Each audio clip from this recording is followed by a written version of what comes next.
J'étais passionnée par la CB. Voilà, j'ai fait beaucoup de CB, j'étais passionnée par la CB. Qu'est-ce que tu peux me dire de la CB? Parce que c'est un sujet qu'on ne connaît pas Ah forcément. bah la CB, c'était la bonne époque, hein. C'était avoir une CB installée chez soi, parce que moi je faisais de la CB de chez moi, comme j'ai pas le permis ni quoi que ce soit, mais je faisais de la CB de chez moi. J'avais une grande antenne de plus de 5 mètres sur mon toit, et on communiquait avec les routiers, on faisait des radioguidages, on leur disait quand il y avait les flics qui étaient là, quoi, de faire attention, ben voilà quoi. Et puis c'était un moyen de communication, c'était bien. C'est chouette, on faisait des réunions entre cibistes, mais pour moi c'était vraiment à une époque formidable quoi. C'était mieux que Facebook, hein. Ça te permettait quoi?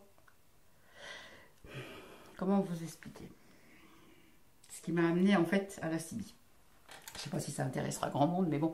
Ce qui m'a amené à la CIBI en fait, c'est que j'ai été très gravement malade à une époque, parce que moi j'ai 3 enfants, hein, j'ai 3 enfants.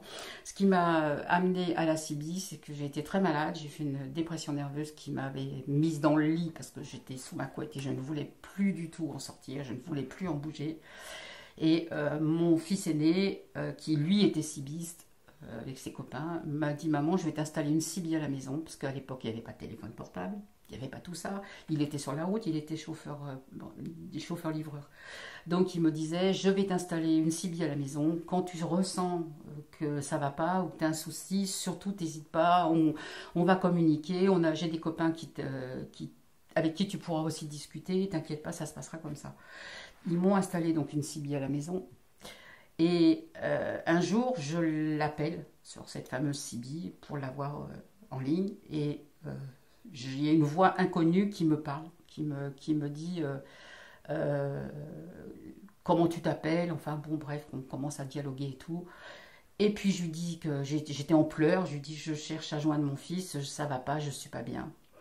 Et cette personne, c'était un jeune. Lui aussi, c'est un très bon souvenir, oui, parce que il m'a remonté.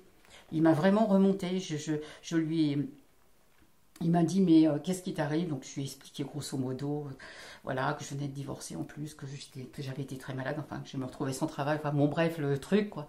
Et il me dit: bah écoute, regarde-moi. Il avait quoi, une vingtaine d'années ce gamin. Il faisait des radioguidages justement pour les routiers et tout le monde. Il me dit: bah moi j'ai 20 ans, je suis dans un fauteuil roulant à la suite d'un accident de moto. Et tu vois, je suis là et je suis heureux de vivre.